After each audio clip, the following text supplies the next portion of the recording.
Hey, welcome into the Big Ten Huddle. I'm your host, JR. We have got a lot to talk about going on in the Big Ten. It is the two-man episode, the double team, as you might call it, the two-man press, as you might call it, whatever you want to call it in this situation. It's me and Kent, casual Big Ten, coming at you today with all the weekend recaps of everything going on. Kent, how you doing tonight? I'm doing great, man. I am ready to two-man storm the court tonight. That's what I'm ready to do. And I don't care who's in our way, JR. We are storming the court. Doesn't matter who it is. Caitlin Clark, Filipowski, or however you say his name. We are coming on the court tonight. That's what we're going to do. Just me and you. Let's do it. What if you get tripped? Oh, man, we're going to have problems. I'm going to cry about it. And then I'm going to ask for changes to be made across college basketball if I get tripped. I'm going to be upset. Will you ask for all of college basketball media to treat you as if you are the most important and precious thing out there and demand that the entire sport changes, even something that's great about the sport changes just because of your feelings? I will. If I get tripped, I'm going to ask everybody to do that for me. I'm going to ask everybody to be on my team. I'm the most important person in podcasting. We all know this. Yeah, well, of course. So if the most important person in podcasting gets tripped, and like, what if something happened to my neck or my throat, and I can't talk anymore? Yeah. What would the Big Ten world do without this voice? I mean, wholesale changes would have to be made, and I would request that every media member be on my side with that. And I expect them to do that as well, and I think they will. I'd be on your side, Kent. Yeah, thank you, thank you, man. We didn't even have that written down today. The court storming stuff. We gotta mention it though. We gotta mention it. Yeah, for sure. We had some people early in the chat here. Dave was with us saying, struggling on the road. That's been the Golden Gopher basketball tradition for a long time, longer than I would like to admit. And they had only one winning record. That was 97. Dave, I can tell you today with absolute certainty, there is hope because my team set a record for the most road losses this season. By golly, we broke that record tonight. Thank the Lord. I know Fisherman's happy about it. Fisherman, let's go. Sunday's a great day. We're all ecstatic about it here for the Buckeyes, and I don't think we have any Michigan State fans in the chat right now. So everybody here is excited about it. If you are a Michigan State fan, I'm sorry. Please let us know. But still, at the end of the day, it's a fun day. So Michigan State fans aren't consuming any sort of media this evening. No. They went straight to bed after that game. There's no doubt. They stormed the beds. Yeah, that's exactly what they did. They stormed their bedrooms. I almost said reverse court storm after that game when the entire Ohio State bench ran onto the court. It was dude. I wish you would have texted me that one. I would have for sure tweeted that out. Reverse court storm. Everyone's heading for this turnstiles right now. Everybody goes the other way. Yeah. Dave also said, wow, Michigan State has now lost 2 home games. Does this hurt their chances to make the NCAA tournament? I have some thoughts on that. We're going to talk about that when we get to the game. We also have Alibaba here. Gophers looked elite against Ohio State at home. Yes, they did. They were pathetic and lethargic on the road against Nebraska. This team is really struggling on the road all year. Frustrating. The thing I will say about that is, like, everybody has looked that way at Nebraska. Like, Nebraska just has this way of, like, just destroying you on, like, when you come into their house and try to battle with them. So I do feel for you Gopher fans, but at the end of the day, like, Purdue also lost there, right. And they got blown out. It wasn't like a close game. They got blown out. So I wouldn't come down on your team as like the worst thing in the world losing at Nebraska. I know that's easy for me to say, but we played terrible against Minnesota and I lived through it. So I think what his point is though, is that it's now the time of year where you can't do that anymore because the microscope is on everybody who's on the bubble. So like when it happens at this time of the year, which like Minnesota, like Joe Lunardi doesn't even have them on the bubble, which is outrageous because I think that they should have been at this point. But just because of the timing of which it happened and they needed it so badly, it just sucks to see them not go out there and play a little bit better than they did tonight. I think that's what he was trying to say, a little bit more. I don't know. I'm speaking for him. Sure. I'm talking for him. For sure. I mean, don't get me wrong. It's frustrating. But I'm just saying, like, It's Nebraska this season. Like Yeah. nobody wins there other than Creighton early on the season. That was it. Fisherman, Michigan State still in though. Yeah, we'll talk about that when we get a little bit further in. If Michigan had managed to pull off the win against Purdue, they couldn't have.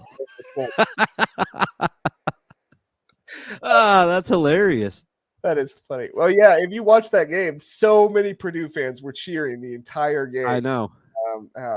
I said it felt like a high school game because there were still Michigan fans there. Obviously, there should be. It's a Michigan game, but it was like half and half. So like anytime like there was a bucket, people were cheering. It was like a high school game. Like the team down the across the city or whatever down the street came, and it was like a road game, but it wasn't that far away. Realistically, it was like a full state away, and they had to travel a long way to get that many fans there. It was ridiculous, but I thought it was a pretty cool atmosphere to have that many fans for both teams there. I mean, if you're a Michigan fan, that wasn't pretty cool, but I thought it was cool to watch.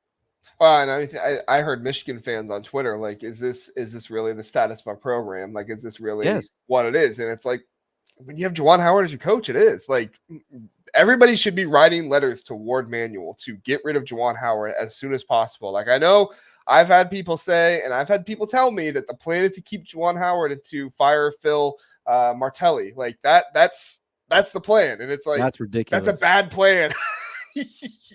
Because the fans do not support Juwan Howard. And I've lived it with Chris Holtman. Like at a certain point, the fans just do not support what is going on. And even if Ward Manuel wants to keep Juwan Howard around, it's like, yeah. I saw him at the Big Ten tournament in the concourse last year, Ward Manuel. He was just walking through the concourse. I was eating a hot dog, and I was thinking, like, if I see him again this year in Minnesota, on behalf of the Big Ten Huddle, I'm going to ask him why he has not fired Juwan Howard yet. Do I have your permission to do that? Excellent. Yeah. Get one of your buddies to like film it, and we'll play it live on here.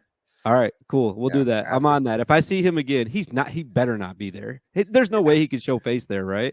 Well, this year, no, you'll have to get early access there because they're going to play in the first round of games. And I'm there. I'm there for the first round. I'll be there. Does Doug McDaniel play in the first round? Because technically, it's not at home. I think isn't that suspension over though? The home thing wasn't that 6 games? Oh, I have no clue because they listed him as out. For Michigan's last road game. Why are we talking about? No one cares about Michigan, dude. Why are we talking about that? All right, let's go to the one we got Minnesota fans talking about. Minnesota, we'll get to you guys in a minute. I'll read these two just before we get going. So that Minnesota-Ohio State game was so fun to go. Battle got booed so much. Yes, he did. I remember that. And told the F off by the student section. Yeah, that was, man, Minnesota fans hate Jamison Battle. And I don't know if I blame them either. You're spot on. It's time to round into form. And the Gophers did not. They are going to be on the outside looking in come Selection Sunday.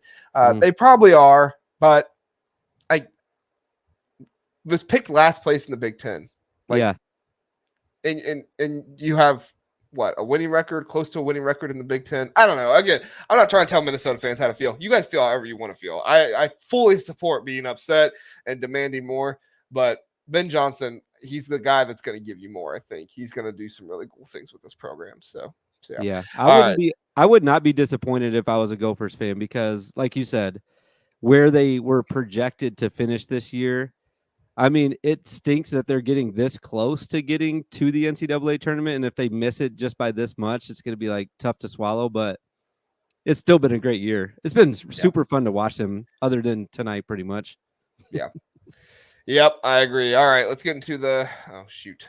I got all these graphics in here because we were supposed to have a third person tonight, but that didn't work out. All right. Iowa and Illinois. They played on Saturday night. Illinois 95, Iowa 85. Kent, you tell me, do you fully support just taking out your entire team when they aren't playing the way you want them to play, putting in all the backups and just letting the backups basically show the starters what should have been happening the entire game for like the last 10 minutes of the game? Do you fully support that?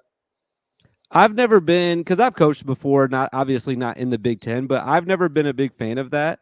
I think that you could probably get your message across just as well with a full timeout and saying like, hey guys, what are we doing here? Or maybe taking out like the best player and talking to him for a minute while the game is continuing. But I've never been a big fan of it, but I've also seen it work before. I just wouldn't recommend doing it for a long period of time because I think that the guys that are in, if they do start to come back a little bit, now they're salty when they all get taken back out. And then you got a bunch of bench guys that are like, why'd we get taken out? We were the ones that got us back in this game. So then you got some, that's just how I've seen it happen before, like just being on benches. But I'm not a big fan of it. I think you can get your message across different ways. So I don't know. Did you support it? I was kind of both ways on it because at the end of the day, you won the game because of that. The Illinois starters were not going to win you the game. Yeah. Iowa was taking it to them, and they were going to win, like the way it was going. So I think like in the short term, yes, you won the game. I support it from that standpoint. But also it's like, did Illinois need to win that game? And we're kind of getting to the dicey part here where it's like, no, they didn't need to. So it's like, do you think they would have learned more by losing, or do you think this teaches them more? Because I'm with you. Like at a certain point, like you also have the bench players who are there now. They're like, hey, we're a really, we're a team with a lot of depth, so we should be using our depth. What happens next game when Brad Underwood only plays 7 players? Right. Exactly. Like, what's Nick Moretti? What is he going to think when he's not in the game? It's like, dude, I just had a fantastic game for you. Basically won you the game again. I mean, not basically won you the game, but played a really, really good game, was a big part of why you won that game. And you're going to take me out? Like, I know. I see exactly what you're saying. I agree with that for sure. But I will say that going back to your previous point, you always want to play to win the game. We just talked about that with Maryland and Kevin Willard last week, I believe it was, when he wasn't trying to extend the game, which he did the very next game. I swear he was listening to our show after that loss. But I always say you got to try to go and get the win, though. I'd never subscribed to the like a loss teaches you more. Like winning is always better. It's always better for morale, I think. So I think they did the right thing by obviously trying to win the game. Like you should always be trying to win the game. But obviously, like you said, it worked out. So it was good for Illinois on that front. Yeah, I mean, at the end of the day, like this Illinois team, we just got done talking last week about how Brad Underwood basically lost them that game against Penn State. Now, did the players deserve, some of the criticism? Yes, they obviously deserve criticism. Coleman Hawkins in particular for missing the free throws at the end of the game and then also fouling the 3-point shooter. However, whatever Brad Underwood said to Coleman Hawkins this week in practice or whatever it was, like I like to think that he just like brought Coleman Hawkins into his office and just like repeatedly screamed it at him until he finally was like, yes, coach, I promise I'll play better. Because I know exactly what he did. Here's what he did. He sat him down and he went to Twitter and he showed him all the Purdue fans that were posting the Joker laughing meme or GIF, it's called. And he was like, look at this. Coleman, look at this. Is this okay with you? Because it's not okay with me. And then Coleman was like, this is not okay with me. And then he went out and scored 30 points. But impressive game for him. Here's what I'm a little bit worried about Illinois going into March, though. Their last 5 games, Iowa, 85 points given up. Penn State, 90 points given up and lost. Maryland, 80 points given up. Michigan, 68 points given up, which honestly, that's too many against Michigan even. And then Michigan State, another loss. They gave up 88 points. They're giving up over 80 points a game, close to 90 points a game in their last 5 games. And that's not what you want to be doing defensively, especially when you got a guy like Coleman Hawkins who's so good defensively.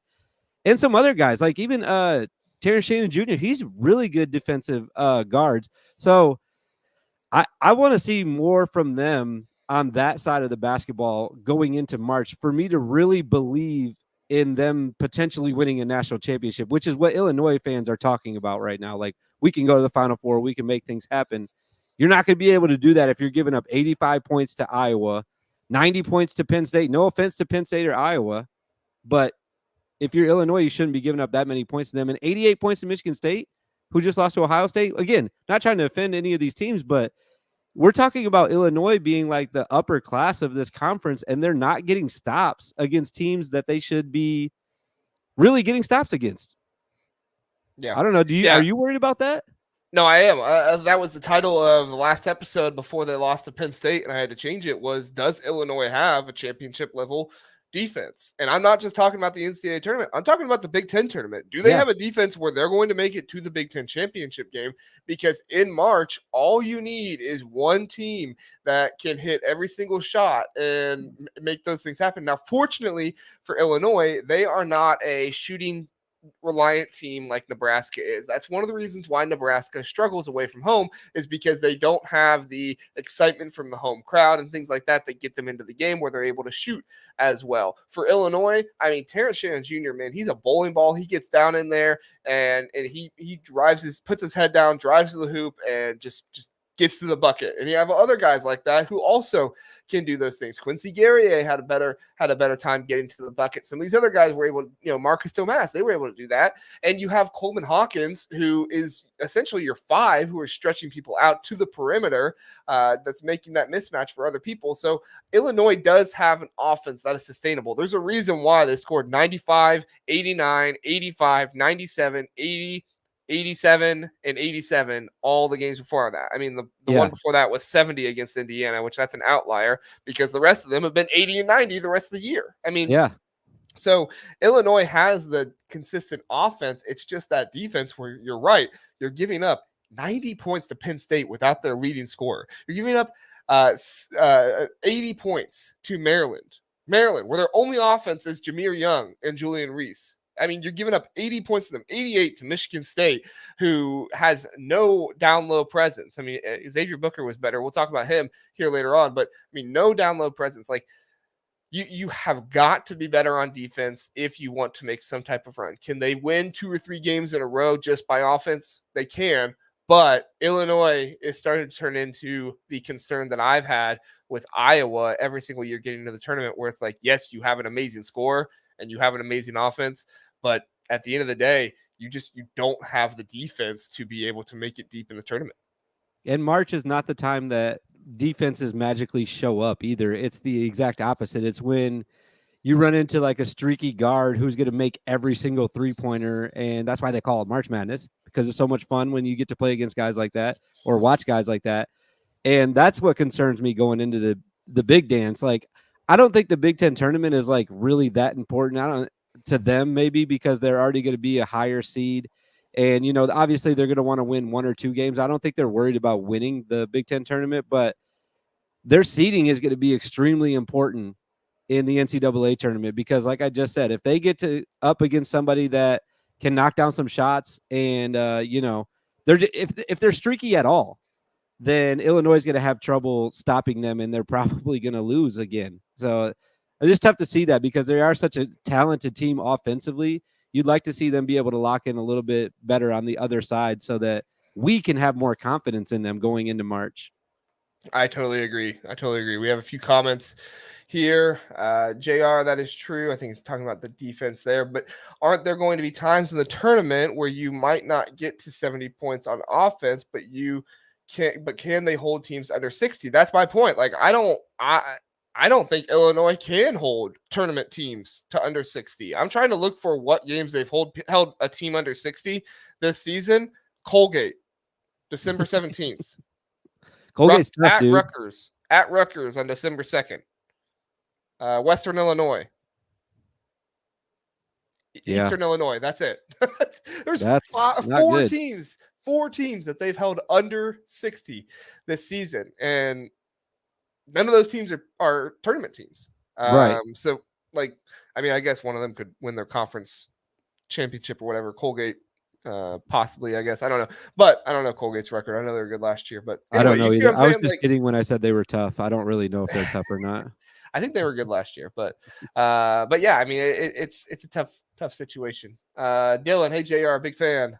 Thank you, Dylan. I keep forgetting to send you a Purdue hat. Yes, please do. I will proudly wear a Purdue hat on the podcast. I will do anything to attach myself to Zach Edey and Braden Smith, who are probably going to make it deep into the tournament this year. I think they will, but if they don't, I might not wear the hat very often. We'll see. I'll wear it during Big Ten tournament week when they win the Big Ten tournament. That'd be great. Do you think that Dylan knows how big of a fan of Braden Smith I am? Because I don't feel like enough Purdue fans are talking about how big of a fan I am and how I've been singing his praises on this show. Yeah. He definitely doesn't know. He probably should send you a Braden Smith jersey. That'd be great. If he could go to the pop-up NIL store and shake hands with Julia Edie and all the other guys that are hanging out in there and get me a signed Braden Smith shirt, I would love to wear that. That'd be Yeah. great. I That'd be fully great. agree. Oh, here we go. Michael coming in and saving us. Colgate is Let's 20-9. So yeah, see, Colgate, good team. They'll probably have a good chance of winning their conference tournament. So, all right, let's move on to our next game here. All right, Minnesota fans, here you go. Minnesota versus Nebraska. Is it right on your screen? It's not showing up for me. Yeah, that's right. You got it. I don't know why StreamYard does this, but all right. So Minnesota falls to Nebraska 73-55. It was a tough effort for the Minnesota Golden Gophers. They just came off that huge win against Ohio State at home. Obviously, going into Lincoln is never easy. However, I know Minnesota fans were probably not really happy with the performance, and I also saw some questioning the effort a little bit of the team. I think this is a team that is giving good effort, but at a certain point, like when you go into Nebraska, and again, I'm not trying to make every excuse in the world for them, but like at a certain point, you just kind of lose your faith, right? I mean, Yeah. the way that you lose some of these games in Nebraska, and Nebraska came out quick and early and was really scoring on them. What were your thoughts on the game, Ken? Yeah, I was disappointed in my Gophers. And I say my Gophers because yesterday I posted a bold prediction that they were going to be the first Big Ten team to win at Nebraska. And you know what, man? I sometimes you just got to take one on the chin. I just retweeted it and put whoopsies. And I'm just now checking this for the first time. I am getting destroyed in the comments right now about me picking Minnesota to win this game. And it's pretty fun. So go check that out at Casual Big Ten if you guys want to see me getting made fun of. But yeah, Nebraska, like, you just can't beat them at home. And it sounds like such a lazy thing to say because you can just look at their record and be like, oh man, they're tough at home. But it's just the truth because they're really not doing anything differently on their home court that they're doing on the road, but they just can't seem to pick up the wins on the road like they can so easily get the wins at home. And it doesn't really make a lot of sense. I still like Minnesota. This is a very disappointing game, especially because I've been advocating for them to make the NCAA tournament with Joe Lenardi and other people on Twitter. But I still love Cam Christie. I thought he played fine today. He had some moments where he was playing really good. My guy Parker Fox, 8 points in the first half, and then he kind of disappeared in the second half, which was disappointing because everybody was talking about my guy at halftime. It was pretty awesome to see. But yeah, Nebraska is just too much. And here's the interesting thing about this game. Usually when Nebraska gets a blowout win like this, from what I've noticed this year, Keisei Tominaga usually has a big game, and he only had, I believe, 6 points tonight, if I'm remembering right from the game. So it's nice to see if you're a Nebraska fan. And by the way, which I am a fan of Nebraska. I just thought that this was a good spot to make a bold prediction for Minnesota. I love Nebraska, but it's nice to see them step up when Tominaga doesn't have a big game and say, hey, we got these other guys. We have Mast. We have Juwan Gary, who had a massive game today. That was a big game for him. It's nice to see those other guys step up and say, hey, we actually have a legitimate team. We're not just relying on this guy jacking up left-handed three-pointers from the logo, and they always go in at home. We can actually win games and grind it out and beat you that way as well. So it was nice to see that for Nebraska. So I'm excited for them getting that win. Obviously, I'm just sad that I got my prediction wrong. You know, that hurts a little bit, you know. Wow, it's okay. Not everybody can put predictions out there. So they all like to come and make fun when we lose. But I think if everybody made predictions, there would be a whole lot less making fun of because everybody else would show how wrong they are. It's like if you said Nebraska was going to win this game, that's like, okay, duh. Like they're at home. They haven't lost at home hardly at all this year except once. Like that's not something tweetable to be like, I think Nebraska is going to win this game. Like, obviously, like everyone thinks that. Yeah. So I only like to do the predictions when I think that it's something that people think is not going to happen, but then usually it actually doesn't happen. And then I look like an idiot. So, but that's okay though. It's fun still. It's fun.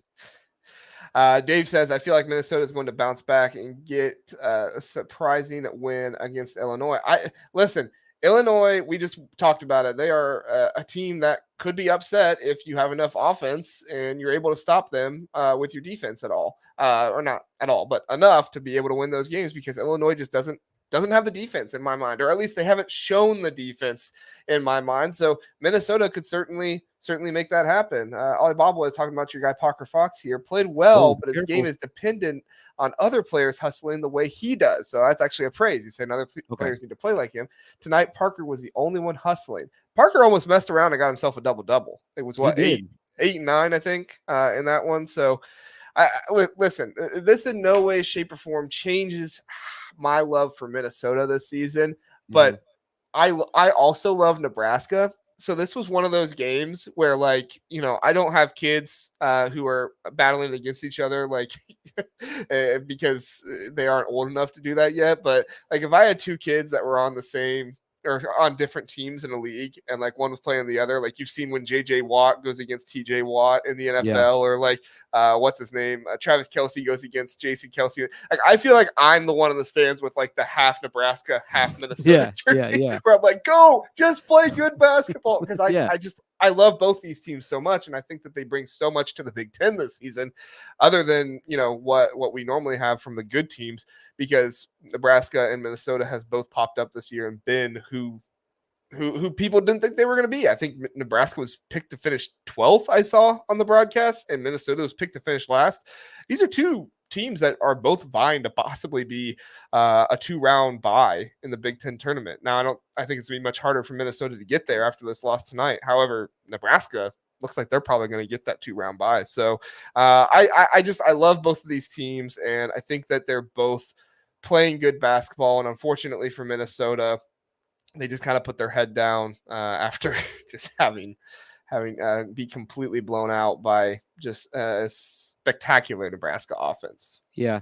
I'll take it a step further on what you said too. Not only does my love for Minnesota not dwindle at all, but I also don't think they're any worse of a team than Nebraska, because they have already beat Nebraska. They beat Nebraska at home already. So like, they've split this year.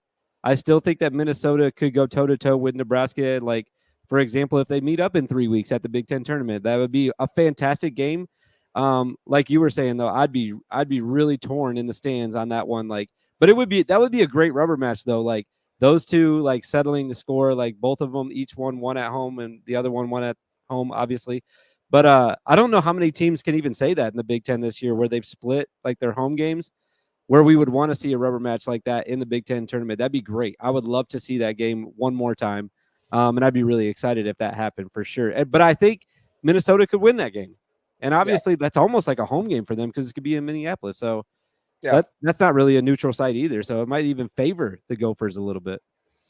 I guess let's end the discussion here before we move on to the next game. If Minnesota is going to make a kind of run in the Big Ten tournament, specifically, obviously they have a few more games this season, but say they get to the Big Ten tournament, they make some kind of run, say they make it to the Big Ten championship game, just, you know, hypothetically, who is the player on this Minnesota team that's going to make that happen? Is it Elijah Hawkins? Is it Cam Christie? Is it Dawson Garcia? Farrell Play? Who is the one? I know you're going to say Parker Fox. Nope, okay, who is the one? Who is it? And you still haven't mentioned him. It's Mike Mitchell. All right. It's Mike Mitchell, 100%. Like, he's got to get super streaky hot, and he's got to be extremely consistent knocking down his three-pointers. And the team will, I think, feed from that, because when you knock down those big shots, when you knock down those big three-pointers, everyone's starting to get some momentum. They're saying, hey, look we got the stadium with us. We got everybody rocking. Mike's feeling it. Let's get it to the hot hand. If he plays above average, they could win a couple of games. If he plays really, really good, I think that they could make that run that you're talking about. But it's got to be him, though, because they rely too much on him in big moments to knock down those threes. And when he doesn't, they usually struggle. And when he does, they usually play really well. I think that there's a lot on his shoulders during that week at the Big Ten tournament. He's a super important player for them, I think. Yeah. Another comment from our friend Alababa here. Minnesota will make noise next year, as they should have everybody back, knock on wood. Even Parker Fox has a confirmed extra year of eligibility left to use, as announced yesterday. You said something. He said something about that on your podcast with you. Did he say he wasn't coming back, or did he say that? What did he say to you? I didn't ask him specifically about that. Okay. I didn't, because I was under the impression that there was no shot that he had another year. I mean, this is his 7th year technically in college. I mean, he just turned 28, I think. Okay. So that would So he be does have an extra year then. so that would be pretty. I mean, I don't know. That'd be I crazy thought if he you came had back. said. I thought you had said that he told you on the podcast he wasn't coming back. No, Like had when I told got that to asked me. about Okay. that last week, I just said there's no way that he does, and that was just me guessing. Okay. But Okay. then somebody said, I think in the comments last week on YouTube, they corrected me, and I think I replied back to them. It might have been him. Might Yeah, have I been think it was Ali Alibaba. Ababa. Yeah. Thanks for Told me correcting that he us has there. another year. That's crazy. That's crazy. I'd love to see him come back, though. That'd be awesome. Listen, this is the part that I can't follow, even with my own team. Like, who can come back and who can't with all the COVID year stuff and everything. It's almost impossible. So God bless the people who do, because I can't hardly do it. It's almost impossible. I have to address this comment and then we'll move on. The OHIO podcast. I just hop on and JR in a Buckeye hat says, I also love Nebraska SMH. Eric, I will say this one thing to defend myself and then we'll move on. Who were the ones that wanted football season to happen in 2020 with Ohio State? It was Nebraska. Nebraska were the ones fighting for it with the rest of the Ohio State fans. And so ever since then, I've always had just a little bit of an affinity for Nebraska. And this basketball season is certainly helping with that as well. So how could you not like Nebraska, though? Any college basketball fan, like, unless you're just like a staunch Nebraska hater, if you watch Nebraska, they have so many guys that are easy to cheer for. I mean, it's really tough not to like them, I think. Yeah, it's tough. It's tough. One question from Michael. The comments are popping tonight, man. I'm trying to keep track of them over here on the I was screen. worried about us doing keep up. I was worried about us doing a 2-man show, but apparently every Sunday night could just be a 2-man show because this is when everybody watches. Michael says, JR, did you talk about the comments about Painter where he said that he would never have thought he would hear the Who's House chant at the end of the game today? I did not talk about those comments, but I'm glad you brought that up.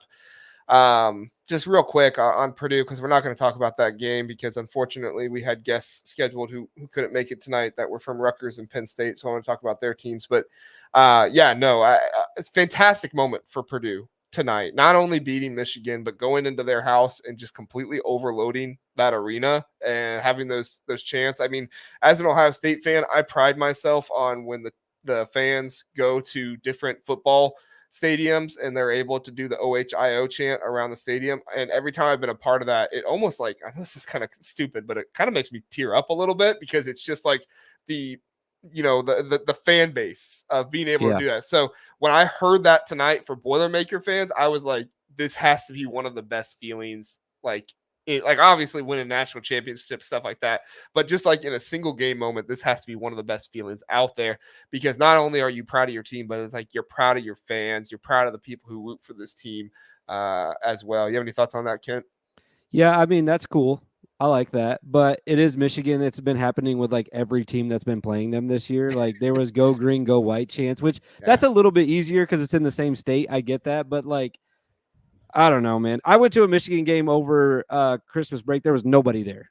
Yeah. Nobody was in the stadium. I went and watched them. God, who was that team that they played? I can't even remember. McNeese State. Game? I went to the McNeese State game and just watched. It was actually really impressive to watch McNeese. They were a really good team, but there was nobody there. Nobody was at that game. So it's been like that all year for Michigan. But I will say, like I said at the beginning of the show, very impressive for them to drive up all the way from West Lafayette to Ann Arbor and have that sort of a presence in that stadium. That is extremely impressive. No doubt. Yeah, it is. It is. All right, let's go on to the big upset. Ohio State upsets Michigan State 60-57. Game-winning shot by Dale Bonner, kind of like a pseudo buzzer beater. There was technically still time left on the clock, but it was a reverse court storming as we referenced earlier, where the Ohio State team just runs onto the court and then everybody just in the stands turns away and walks the other way. So this was a crazy game. There was a lot of hype going into this game because Jamison Battle, and I broke that really, really early on. He was not going to play. He was out for the game. And in addition to that, Xavier Booker was going to make his first start for Michigan State in this one as well. So there was just a lot of really interesting storylines going into this game. And I was kind of talking with some Michigan State fans on Twitter, and I said, look, the only way Ohio State wins this game is if Michigan State doesn't play the way they're supposed to. Ohio State will not win this game because they're the better team. Michigan State will lose this team because they play as the worst team. Kent, would you agree that Michigan State did not play up to their potential today and that they were just the worst team today? 100%. They scored 9 points in the last 12 minutes of the game. They just could not find a bucket in the second half, especially the second half of the second half. They could not score in this game. And you got to really credit Ohio State's defense. I thought they played really good defensively, especially I'm going to butcher his name because I don't think I've ever said it out loud, but Akpara, like he is disrupting things down low in a major way. And in this game, he definitely was. But going back to a couple of things that you said, I got a couple questions about some stuff you said. First of all, when they rush the court and there's still time on the clock, my immediate thought, I didn't see anything. I haven't even been on Twitter since that game got over yet. But the first thing that I saw or that I thought of was, is there any room for Michigan State fans to be mad that they were on the court before the game was over and a technical foul possibly being assessed? That's what my thought was. Is that dumb to think that? I think the buzzer went off, so I think the kind of forgiveness is there that oh, they thought the game was over. And then Jake Diebler was also like getting the guys off the floor as soon as possible because he was the same way where he's like, guys, don't get a tech. Come on. Yeah, he was. Yeah, so he went down to his knees at first, and then as soon as he kind of thought about it, like, wait, it might not be over, he was like, get out of here. But the second thing that you said though, Xavier Booker, Michigan State fans have been like campaigning for this guy to be in the starting lineup and get more minutes. They really have nothing to say now. I don't think. Like, I get it. He wasn't in like later in the game in maybe some crucial moments where you'd like to see him in, but he started, like you said. He played. How many minutes do you want this guy to play and be a factor? Because he played 17 tonight and it didn't help. They still lost to a team that was missing, like you said, Jamison Battle, and a guy but weren't that they better when he was in though? Weren't they better when he was in? Yeah, I think they were. But like, I don't know. It's just tough because it's like, do you want him to play the whole game? Yeah. Like, I don't think Izzo's doing a great job this year either. And like, he's definitely taking a lot of flack from their fans. And I'm right there with him. I think he should be. But what are you going to play him 30 minutes tonight? You going to play Xavier Booker 30 minutes? I don't know. How many minutes do you want him to play? I think the biggest thing for me, and somebody said it earlier, I need to, here we go. Fisherman. Izzo not putting Booker back in for the final 15 minutes costing this game. I think that's what I point out, less so than like the minute total. It's like at the end of the game, he just wasn't there. And Michigan State was better on the floor when Xavier Booker was on the floor in this game. I mean, I think his plus minus was like 11, which we can argue about. I'm going to look it up right now. I'm going to look up his plus minus. Yeah, I mean, we can argue about what that stat means, but when everybody else is in the negative and he's at 11, like that means something. And to me, I liked the way that Michigan State was playing better when Xavier Booker was in there. He was able to spread the floor. He wasn't some clunky Carson Cooper out there who can't, walk without, what was it, 11? 11. Yeah, that's what I thought. I thought I looked it up. Or Fisherman says plus 12. Anyway, whatever it was, plus 11, plus 12. He was the best plus minus on that team. And to not have him on the floor at all for the last, like, I get if it's only like 5, he's a freshman. You don't want to have him out there in the crunch time. But still, like, just, I don't know what Izzo's thinking. I don't know what he's doing. It's at home. And I don't know. I think Xavier Booker should have been out there. But the real story of it all was the real breakout freshman. And I know I got to bring him up because, Ohio State and everything. Devin Royal. If this guy transfers, I will cry. I will cry if Devin Royal transfers because Devin Royal is really, really good. And he's finally getting minutes under Jake Diebler. And he's actually playing, I think, to the potential of who he can actually be. What do you think, Kent? I thought I almost had a heart attack when he got rolled up on in like the last 5 minutes because like I thought his ankle was broken at first. I was like, that looked bad. But yeah, he played outstanding tonight. He looked really good. I thought both, like I just said, Akpara and him, I thought they both looked really good. But for me, honestly, I'm gonna say one other guy's name because I think that he deserves even more credit. It's Roddy Gale because he was knocking down those free throws in the clutch moments, which Michigan State is, I think they used to be last. I don't know where they're at right now, but they are one of the worst free throw shooting teams, and it showed tonight. It finally showed tonight. It finally bit them tonight. Usually you're waiting for Michigan State to like Tyson Walker's going to hit one of those monster threes, and they're going to pull out this like close win against a team that they should be beating. And I kept waiting for that to happen. Well, tonight it was him on the free throw line, and he had a chance to hit 2 free throws to go up with I think it was 6 seconds left, maybe 8 the seconds free throw left. wedgie. What was that? The free throw wedgie. That's the free throw wedgie. Yeah, Yeah. exactly. Missed it. He got the free throw wedgie, and then made the second one, obviously. But they missed so many free throws all the time, and it finally bit them tonight. And on the other side, Roddy Gale hit them all. He hit them all down the stretch when he needed to put them up, to put them closer, to tie the game. Whenever they needed him to hit a free throw, he was hitting it, and the place was going crazy. So I got to give him a lot of credit for knocking those down, man. So really, like, to me, 3 MVPs in this game. And even Thornton played good tonight, man. Like, they all it was just a really good game for Ohio State. And like I said last week, the exact same thing I said last week about this team. It's the team that we've been waiting to see since the beginning of the year. I had way higher hopes for this team going into the year. Maybe Diebler is onto something. Maybe it is him. I tweeted that out last week. Maybe it actually was Chris Holtman's fault. Maybe it was. Yeah, we'll talk about Izzo here in a minute. I saw we have a couple comments, but I just want to say this about Diebler really fast. When Ohio State was winning earlier on in the season, you saw Chris Holtman go 10, 11 players deep. And I get it. Everybody, shortens up their lineup and the guys getting minutes, into the conference, because that's kind of when you figure out what you got. Early on in the season, some of the easy games you play, you get a few good tests, and you kind of figure that out. Every team does that. But Jake Diebler has come in here, and, he played 10 guys tonight. And a night where one of your starters was hurt, he played 10 guys, 5+ minutes, almost, 5+. All of them played 5+ minutes in this game. The only guys that didn't play that have played this season was Jameson Battle. Of course, he was hurt, and then Austin Parks didn't play. But you didn't really need Austin Parks because Akpara and Key were doing so well, it didn't really make any sense. So, at the end of the day, like, you would think it'd be weird to be playing 10, 11 guys, but it's working for Ohio State because you throw so many different looks in there, and you have somebody who pops off like a Devin Royal and somebody from the bench who makes a game-winning shot and Dale Bonner. So I don't know if Jake Diebler is just randomly throwing guys in there hoping something works, or if he has some kind of madman strategy that, nobody can figure out, but it's working for him. So I can't really blame him. You can't have any blame thoughts him on that before we talk about Izzo? Yeah, you can't really get mad at him either, though, because, like, at least he's trying.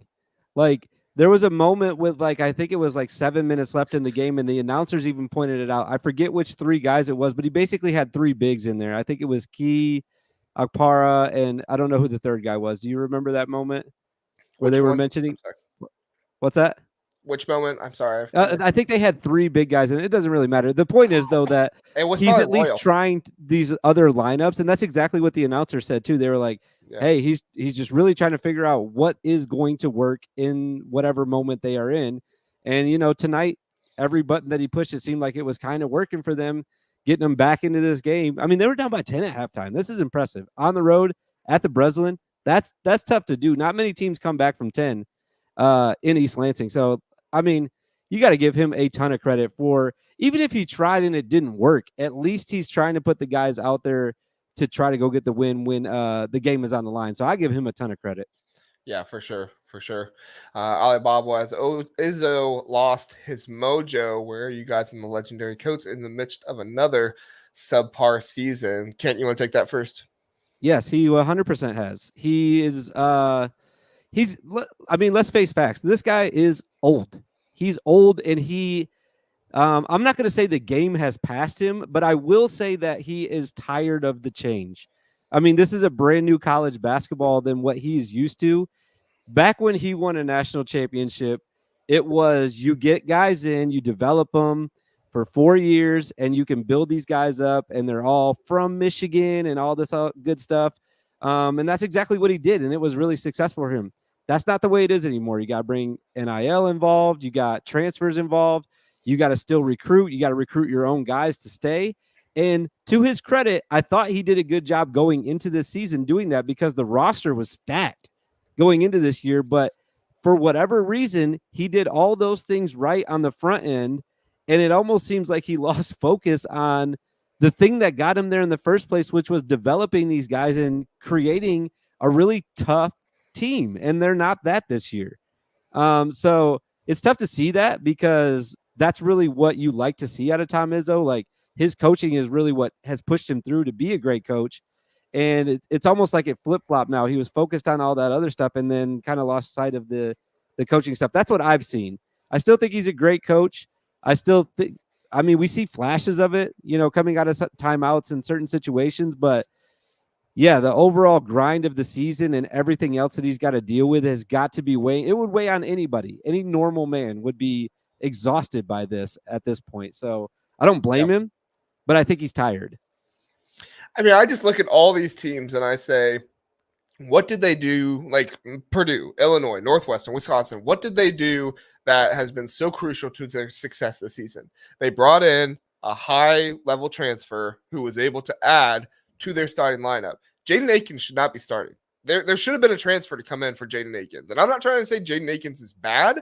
I'm not saying he, hasn't developed or anything like that. But ideally, you should have brought in a transfer who was better than Jaden Akins to make the starting lineup better, or at least a big man who was better than Matty Sissoko to help give you more of a post presence down low. Imagine if Michigan State got Khalil Ware from Indiana. I mean, that'd been huge.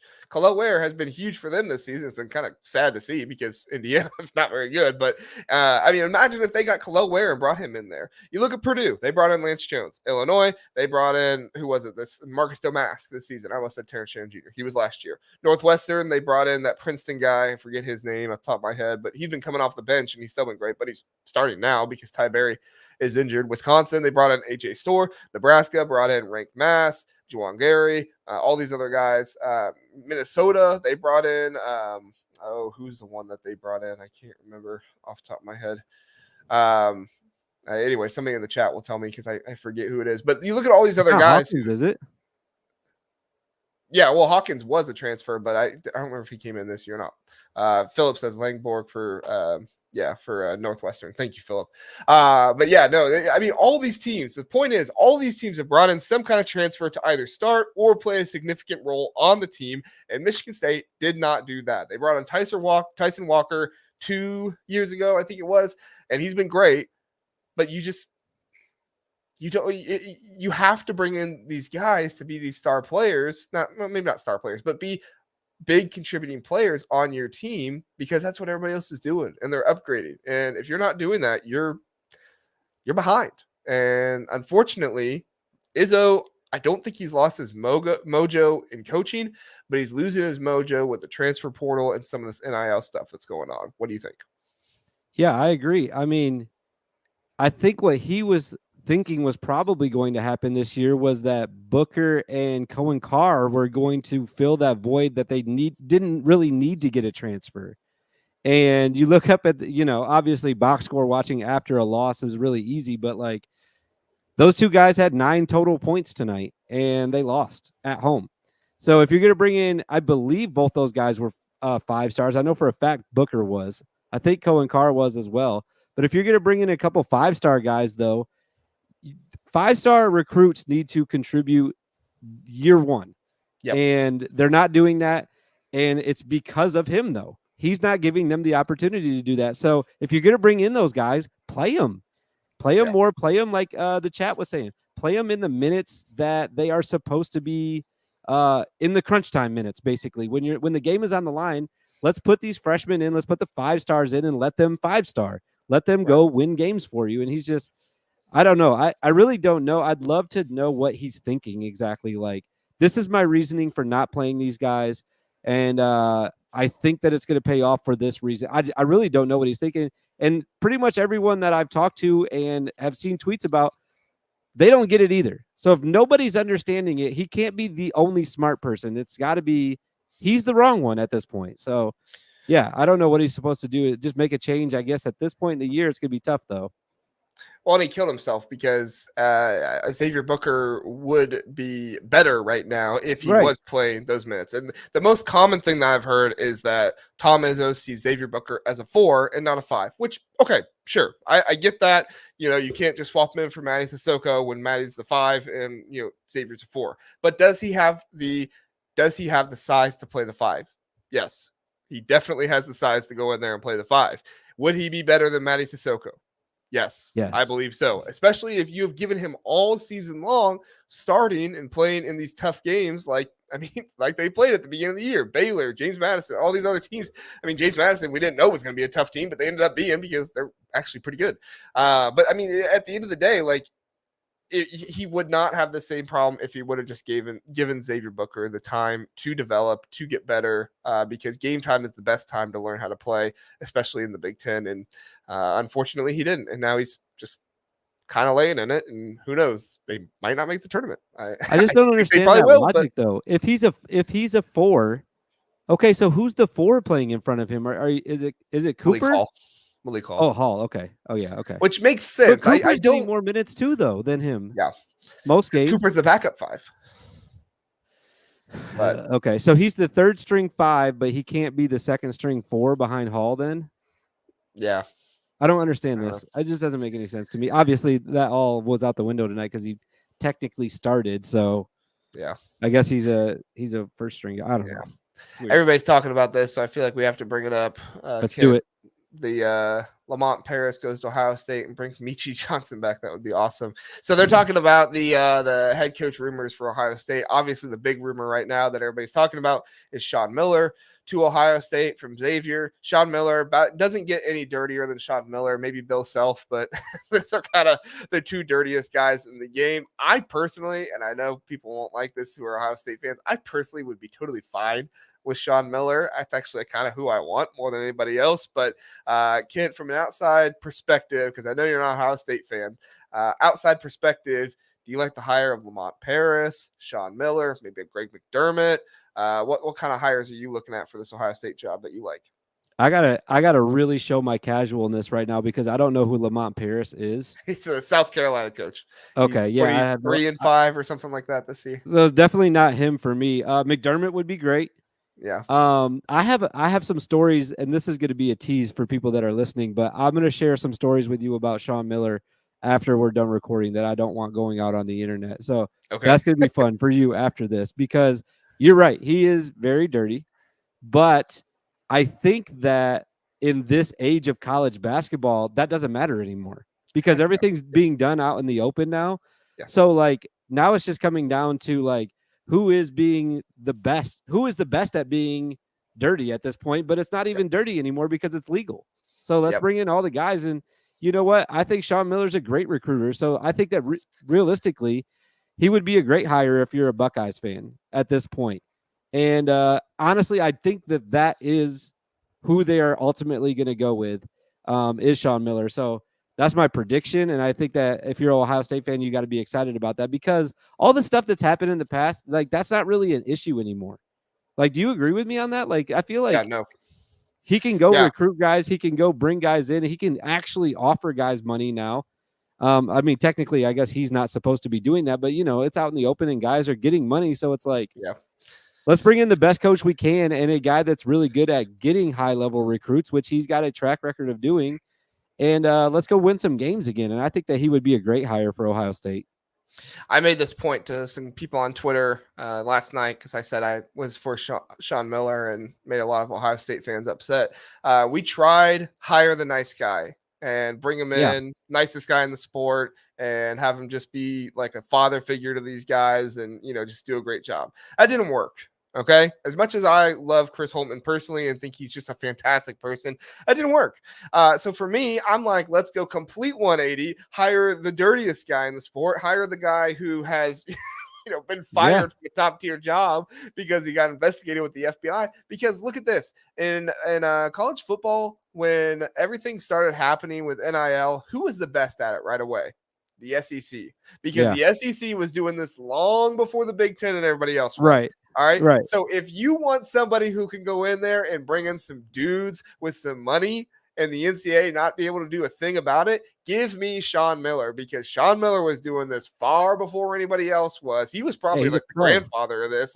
He was doing this far before anybody else was. So bring him in, let him just start wheeling and dealing, give him the NIL budget that Ohio State has. And man, we'll have all Americans on this roster in no time. Absolutely. I couldn't agree with you more. I think that that's absolutely the right move, and that's who they should go with. Yeah. Yep. Dave, did you read my comment about Court Stormy? I think we did. We did comments earlier about Court Stormy. Stormy. I didn't see the Stormy, but the Court Storming I did. I'm gonna be I don't know if we didn't, Dave, put it back up and we'll get to it later on. That's enough Ohio State, Michigan State. Let's move on to Maryland and Rutgers. So Maryland defeats Rutgers in this one. Was never really close. Maryland wins 63-46 in this one. Rutgers just didn't have the offense. It felt like everything we've been seeing from Jeremiah Williams being able to make the offense go and make everything happen was a lie. I feel like I've been lied to. I was all in on Jeremiah Williams and thinking that he was going to be great and do all these things, and then he scores 6 points tonight, which I can't put everything on him. This Rutgers offense is just not good, and once teams have kind of figured out Jeremiah Williams is your spark plug, they kind of shut him down, and then the offense shuts down with it. What were your thoughts, Kent? Basically the same. Like I feel bad because they were so down, and then we're kind of going on a run and starting to get people's hopes up again. I mean, there was chatter of Rutgers possibly making a run to get into the tournament, but 2 weeks ago, and it just seems like that's all dead now. I just can't figure either of these teams out, to be honest, though. These are tough teams to figure out, like a lot of the Big Ten teams.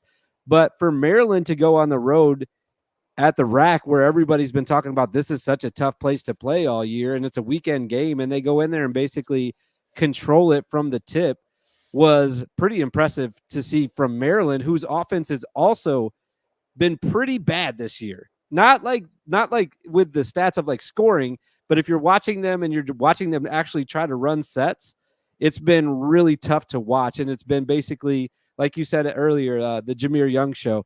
But Julian Reese was great in this game. I thought defensively he was even better. But obviously adding those 20 points was huge for them.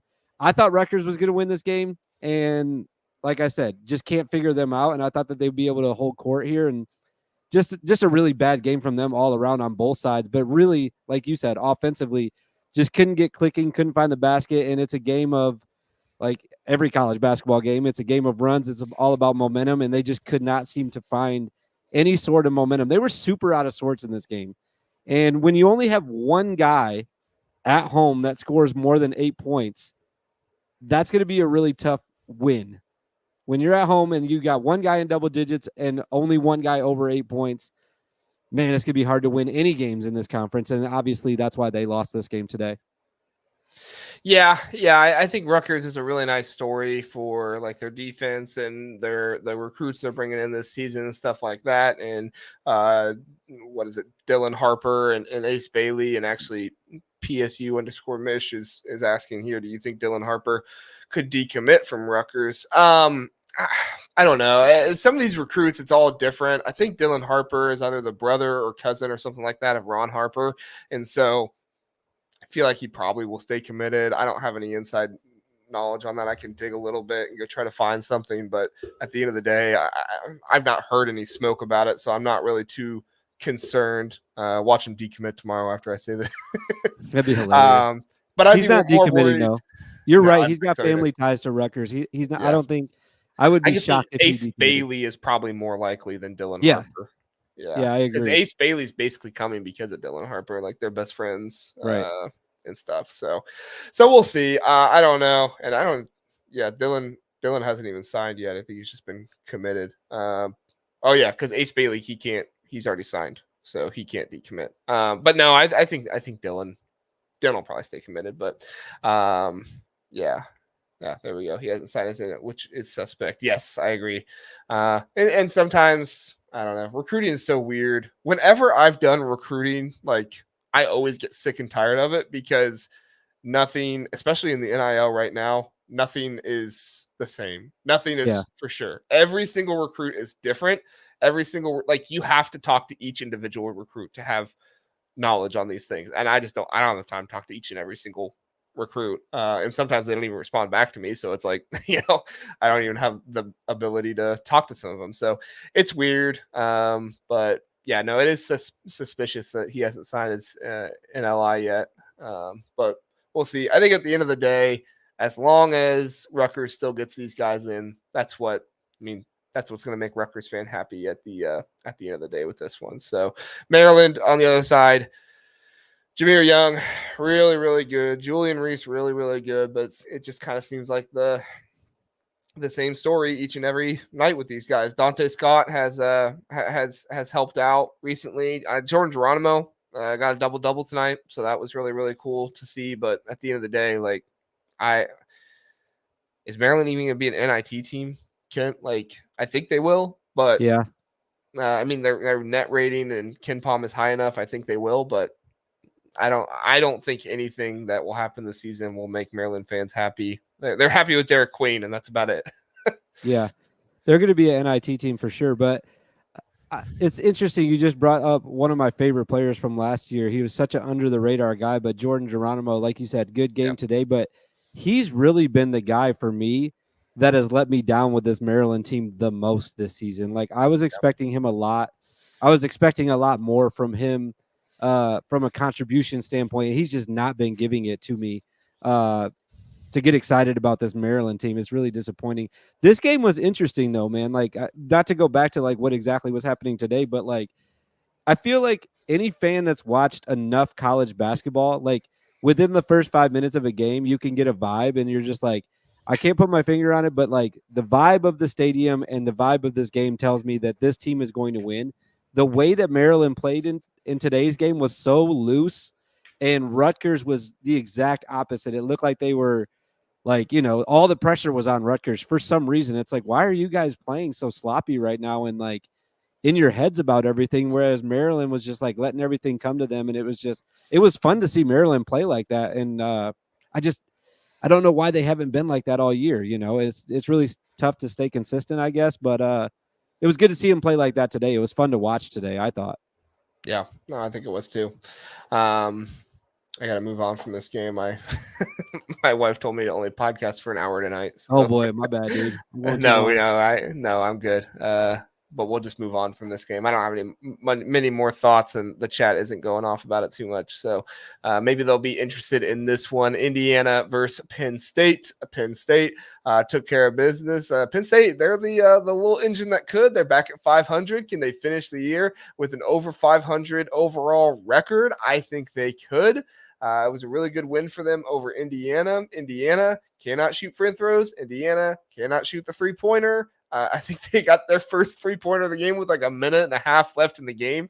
I think Coleman Hawkins hit 2 in his game right after that before a minute and a half was even up. So it's like that's crazy. But yeah, and it's not a good showing for Indiana. I have been saying all year you can't fire Mike Woodson, but I watch these Indiana games and I'm like, I get why Indiana fans want to, because there was literally a point where Trey Galloway was calling out a play and everybody was just like standing around looking at each other. They didn't know what the play was.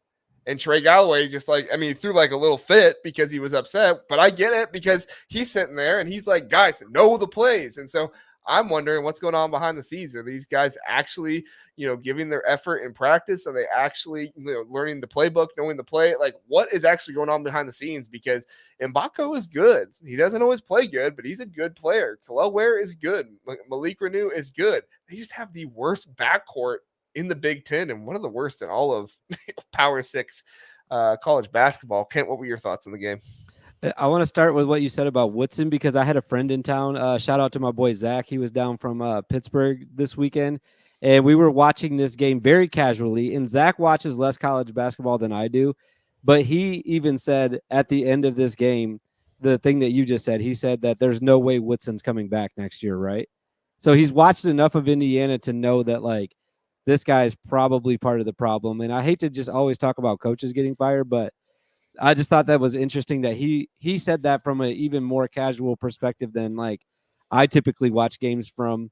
But on the opposite side, I went back and I remember we talked about Penn State right after they beat Wisconsin. And back then it was like, this is unheard of that anyone's beating Wisconsin at that point, and that Penn State was the one to do it was really weird. And we talked about how like maybe this is a building block for them for this season going into next season. This has been the best year for a rebuild in the Big Ten. And Penn State could not have done it at a better time to bring in Rhodes and start what they're doing. Since that Wisconsin game, they've been 5-5. And it's just crazy to me that they basically have the same record as Indiana. Indiana's 14-13, Penn State's 14-14. Anybody predicting that going into this year would be insane. So completely reloaded roster. I'm just really impressed with Rhodes. I'm really excited to see what he's going to do with this team in the next couple of years, man. It's been a bumpy road this year for them, but I mean, you expected that with all these new guys, and I'm just I'm thinking that the grass is not greener. I think the path to them being successful is shorter than people were expecting when he first came in. He's a great coach. I love him. Yeah, no, I like Mike Rhodes a lot, and I think that he's really inspired this team a lot this season. I mean, losing Kanye Clary, and Penn State fans will tell you before anybody else, it's kind of a good thing that he left because just all the drama that was going on behind the scenes. I posted about it. It didn't get a whole lot of attention, but the family members being upset, and Kanye Clary was kind of maybe a little toxic to the locker room is what I heard. I always hate saying that though, because I don't know this kid and I don't want to attack his character or anything like that. He could have just been upset. And I don't think every situation is an indication of the person's character, but at least in this situation, it sounds like it was not good for the team. He was taking like a third of the team's shots or something like that. At one point, it was kind of Russell Westbrook. Well, if he'd like to defend himself, he can come on the show and we can talk about it. Sure, great. Let's get him on. Awesome. Yeah. Send him a DM. See if he blocks you. He definitely will. No, but I think overall picture, not to disparage Kanye Clary at all, that this team is better without him on the court. Ace Baldwin is better leading this team at the point without Kanye Clary out there. Wahab, I think, has been good lately. Who's the other one? Kearns, Hicks. I mean, those guys, they're playing well, and I really like this Penn State team and what Mike Rhodes has instilled in these guys. So I'm looking forward to next season with them. They aren't bringing in the high, caliber recruits that Rutgers is, but I think at the end of the day, Penn State, they're just one of those teams that they're able to do some fun things and they're able to play like a team. And it's really, really cool to see when they do that. And also, you don't know who they're still going to get from the portal too. Like, if any of these kids are actually watching Penn State play and they know about ball, then they're seeing what Rhodes is doing. They might be like, hey, I want to go play for this guy too. Look what he did with this team last year. I could really help them out. So they could get some big transfers too. We'll see. I'm excited about their future though. Yeah, no, for sure. Got some comments in here about it. Philip says Penn State should shut down the Bryce Jordan Center and move into the rec hall full time. Listen, that place was bumping when they were playing in Illinois. So as somebody who comes from a fan base that has a really huge arena and wants to move back into a smaller, kind of more intimate, lower seating population arena, I completely agree. I think that would be fun. Penn State is a top 25 recruiting class coming in. Yes, they are. I just mean that they don't have like a top 5 player in the nation like Rutgers have. I wasn't trying to talk bad about their recruiting class. Thank you for pointing that out, PSU Mish. Oh no, that was they're talking to each other. Bad thing for Penn State is if Rhodes wins, he's going to get snapped up by a better program. I don't know. Do you think that'll happen? Because I don't think Shrewsbury was going anywhere unless it was a job like Notre Dame that he had a kind of a personal affinity for. It sounded like I don't have that, on the record or anything, but it sounded like he kind of had a personal affinity for Notre Dame because Notre Dame's not a better basketball job than Penn State. No, I didn't. Yeah, we talked about that last year for sure. I don't know. I'd have to go back because I don't know a ton about Mike Rhodes. Like I did some research on him, obviously, when they hired him, but I can't quite remember. That was a long time ago now, but I don't know what his connections to Pennsylvania are or where like his connections to Penn State at all. So typically if they are connected, there you go. Bang. No, he's never leaving then based on that comment right there. He's never leaving. I fully endorse that. Yeah, there you go. Appreciate it. Absolutely hope that's true. Yeah, there we go. All right. Let's get to the main segment here, Kent, and before we get out of here. How many teams from the Big Ten will be in the NCAA tournament? All right, so if you go by the net rankings, I have them right here on the side. The Big 12 currently has the most projected teams with 10. The Big 10 has only 5, even though they have the second highest average net amongst their teams, which is weird to me. You would think, having that high of a net average, you'd have more, but That's just the way it goes. The SEC has 7, ACC has 5, the Big East has 4, Pac-12 has 3, and then the Mountain West, stupid Mountain West. I can't stand the Mountain West. They have 6 projected right now, even though their average net rating is outside 100 because they just have a whole bunch of cupcakes that you beat up on. They apparently have 6. So, Kit, do you agree with this, that it's going to be 5 teams? I can tell you the 5 really fast as I pull it up on my iPad. It is Purdue, Illinois, Wisconsin, Michigan State, Nebraska. They are saying that Northwestern will be left out. What do you think? No, I don't agree with that. I just listed them right before we started the show, and I had my 5 as Purdue, Illinois, Northwestern, Wisconsin, and Nebraska. Now, was that before Michigan State lost tonight? Yes. Yeah. Okay, so these are all numbers from this morning. Okay, so yeah, I think that Michigan State would be my 6th team at this moment, and Northwestern would be my 5th team at this moment. So I don't agree with that per se, but I also think that I agree with 5 right now at this very moment. Like, gun to my head, I agree with 5, but Northwestern is the 5th and Michigan State is out, in my opinion. And if it is going to be 6, then Michigan State is the 6th team. And honestly, I've said this for a few weeks now. I don't fully think that they deserve it, but I just know that they're going to get it based on the history of their program, and Tom Izzo always gets the nod. They're playing Purdue next, by the way, and then they only have 2 more games, and one of them is on the road still. I'm not super convinced they're going to beat Indiana on the road, and they also still play Northwestern, so that Northwestern game is going to be big. Sandwiched in between Purdue and who did I just say? Indiana. So that'll be a big game, I think, with both those teams kind of, I guess, on the bubble. But I feel like Northwestern's done more this year. Am I crazy to say that? They beat Purdue. Yeah, no, I think that we were talking about it a couple weeks ago. I think that Chicago State loss really hurt Northwestern, is bringing their net rating down.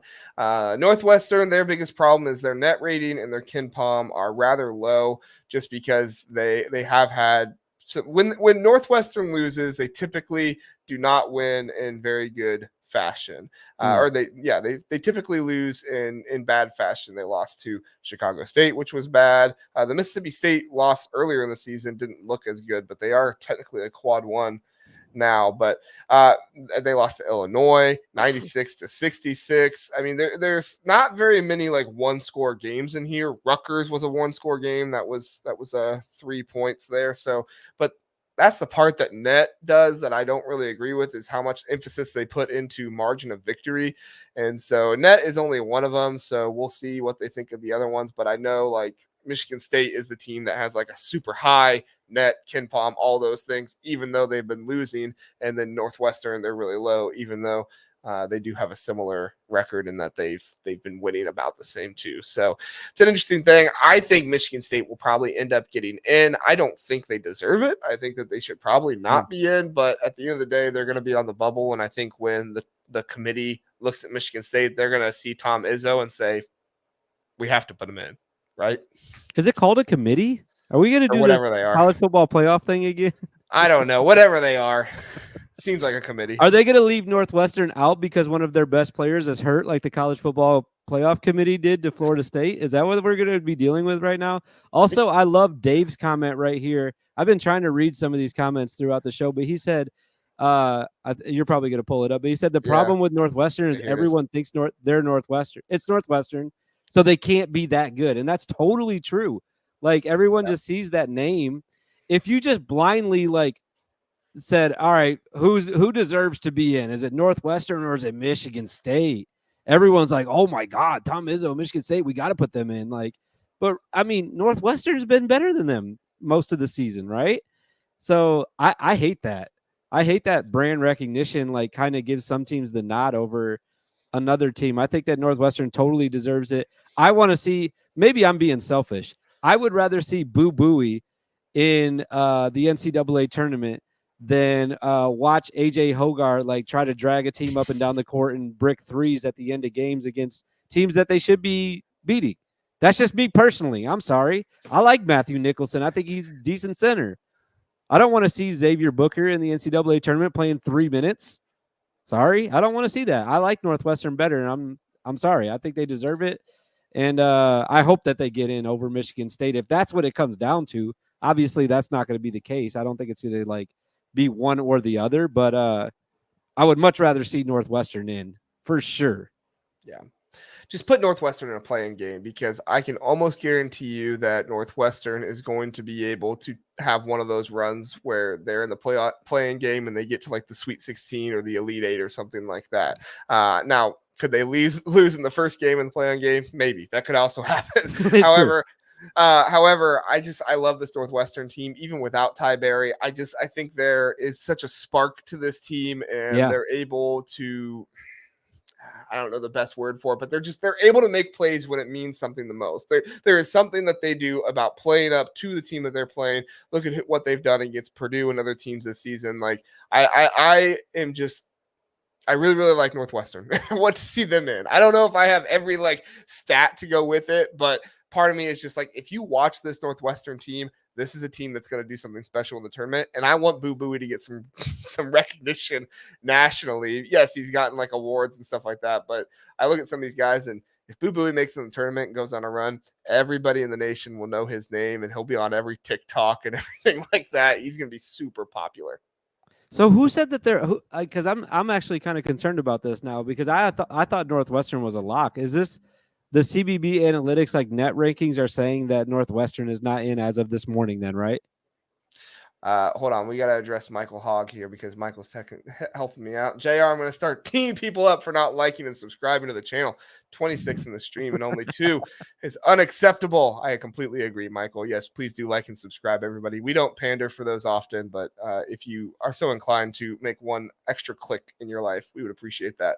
That'd All right, great. Kent, what did you ask again? I'm sorry. I was saying, so you're saying from CBB analytics, like their net rankings or the net rankings is saying that Northwestern's out at this moment then? Because now I'm getting concerned. Yeah, the net doesn't come from CBB analytics. The net is, no, I know. Like, I'm just saying, like that's where you got that from, though.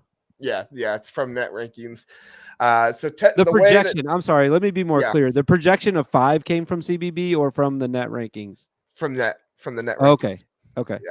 Yeah. So the way that the net rankings do it is it's like a certain benchmark. I forget exactly what the number is, but there's a certain benchmark that, like, typically, I think it's 45 actually. Typically, most teams, or no, 35. No, it's 45 because Nebraska is 41. Typically, most teams who are 45 or higher get into the tournament. I think there's been like every year there's like 1 or 2 who are the top 45 that don't make it, because most of those 45 either get an auto bid or win their conference tournament. And so there's always like 1 or 2 in the top 45 that don't get it, and then like 1 or 2 outside of the top 45 that do get it. Right now, Northwestern sits at 53. So unless Northwestern can make some kind of run to get into the top 45, they are not going to be projected by the net rankings to get into the tournament. But again, like I said, the net rankings also don't like Northwestern, because when they've lost pretty bad this year. And some of their losses, like Chicago State, have not been favorable for the net rankings. I don't hate the net rankings, and I do think that margin of victory should play some factor in it. But when we're comparing them to Michigan State, I mean, they're 10-6 in the conference. Like, what are we talking about right now? Like, I think that they're like, technically they're in 3rd place in the conference, 4th place right now. They're a double bye Big Ten team, and we're going to have to like cape for them to get into the big dance. I just don't understand that. Like, I'm actually kind of surprised by that. I thought they were a lock. So I'm hoping that, and they have more quad 1 wins than Michigan State too. That's the crazy thing. Michigan State only has 3 quad 1 wins this season, only 3. So like, I think Ohio State has 3. Rutgers has 3.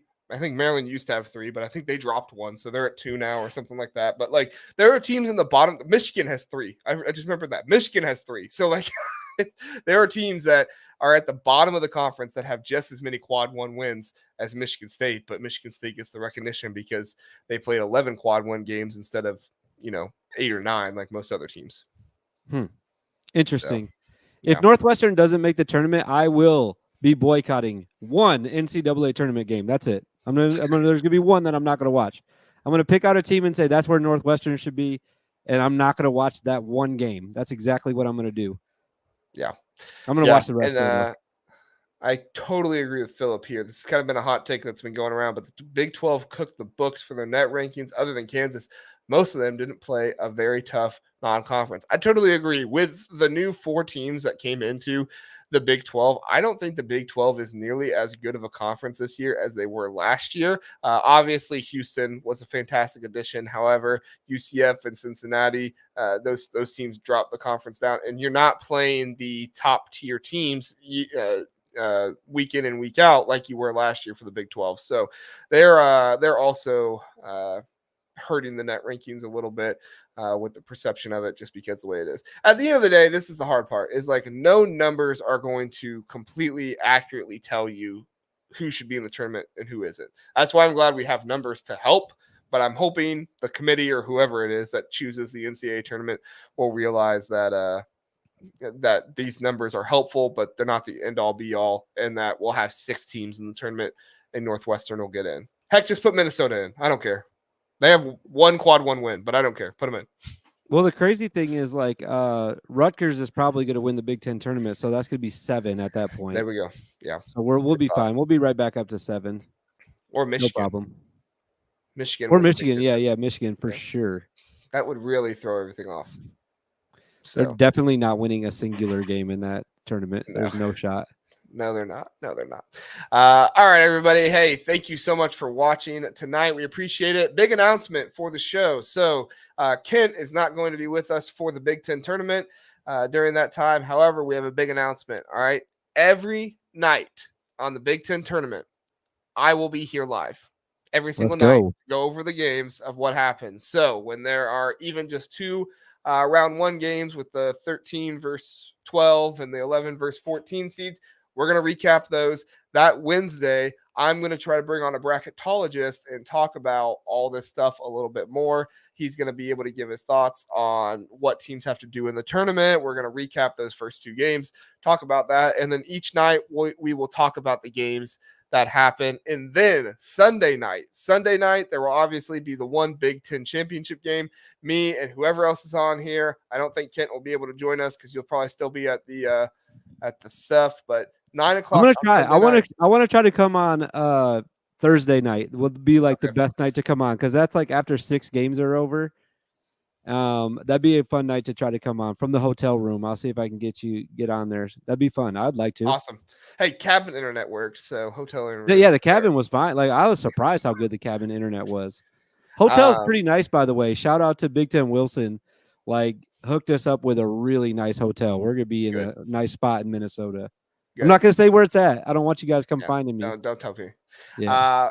And then that Sunday night, we are going to go through and we're going to select our brackets live. Whoever is with me, I don't know who's with me yet. Might just be me. Who knows? I might just select my bracket live and let all of you cook me and tell me how terrible my bracket is. Because at the end of the day, nobody ever has a good bracket. Right. But yeah, we're going to do that. It's going to be fun. I think this is going to be exciting. Guys, March Madness is my favorite time of the year to be able to do this stuff. So the only problem is, and Kent, maybe you'll have some suggestion for me here. This is the problem in my life right now.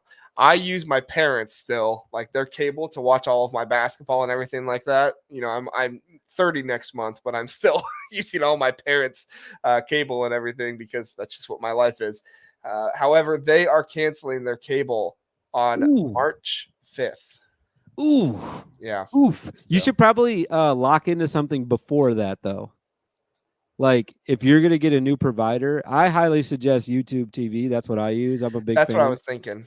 I'm a big fan of that. And if you are going to sign up for that, let me know. I'll shoot you like a little reference thing. I get like $25, I think. That'd be awesome for me as well. Yeah. A little bit off my bill for the next month, especially in March. You know, that'd be a great time to get a little bit off my bill.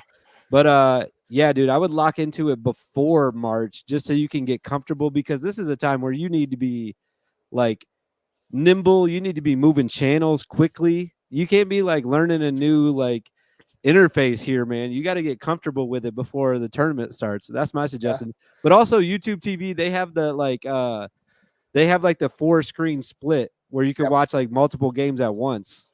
So That's also a big selling point. My in-laws have YouTube TV, so whenever we go over there, I see kind of how that operates, and it looks best. I do have to address Z Paulson really fast. I live in my parents' basement too, and I do not let them cancel the sports package.